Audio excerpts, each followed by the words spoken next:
ಕಾವೇರಿ ಜಲ ವಿವಾದ ಇದೀಗ ಮತ್ತೊಮ್ಮೆ ತೀವ್ರ ಸ್ವರೂಪ ಪಡೆದುಕೊಂಡಿದೆ. ಕರ್ನಾಟಕದ ಮಹತ್ವಾಕಾಂಕ್ಷೆಯ ಮೇಕೆದಾಟು ಯೋಜನೆ ವಿರುದ್ಧ ಲೋಕಸಭೆಯಲ್ಲಿ ಡಿಎಂಕೆ ಸಂಸದರು ತೀವ್ರ ವಿರೋಧ ವ್ಯಕ್ತಪಡಿಸಿದ್ದಾರೆ. ಈ ವಿಚಾರವಾಗಿ ತಕ್ಷಣ ಚರ್ಚೆ ನಡೆಸಬೇಕೆಂದು ಆಗ್ರಹಿಸಿ ಸದನದಲ್ಲೇ ಪ್ರತಿಭಟನೆ ನಡೆಸಿರುವ ಘಟನೆ ಬೆಳಕಿಗೆ ಬಂದಿದೆ. ಲೋಕಸಭೆ ಕಲಾಪ ಆರಂಭವಾಗುತ್ತಿದ್ದಂತೆಯೇ ಡಿಎಂಕೆ ಸಂಸದೀಯ ನಾಯಕ ಟಿಆರ್ ಬಾಲು ಮೇಕೆದಾಟು ಯೋಜನೆ ಕುರಿತು ನಿಲುವಳಿ ಸೂಚನೆಗೆ ಅವಕಾಶ ನೀಡುವಂತೆ ಒತ್ತಾಯಿಸಿದರು.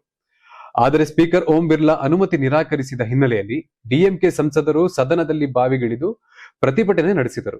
ಕರ್ನಾಟಕ ಮೇಕೆದಾಟು ಯೋಜನೆಯನ್ನು ಮುಂದುವರಿಸಬಾರದು ಎಂಬುದು ತಮಿಳುನಾಡಿನ ಪ್ರಮುಖ ಆಗ್ರಹವಾಗಿದೆ. ಇನ್ನು ಇದೇ ವೇಳೆ ತಮಿಳುನಾಡಿನ ಮನವಿಯ ಮೇರೆಗೆ ಜುಲೈ 22ರಂದು ದೆಹಲಿಯಲ್ಲಿ ಕಾವೇರಿ ನೀರು ನಿರ್ವಹಣಾ ಪ್ರಾಧಿಕಾರ ಸಭೆ ನಡೆಯಲಿದೆ.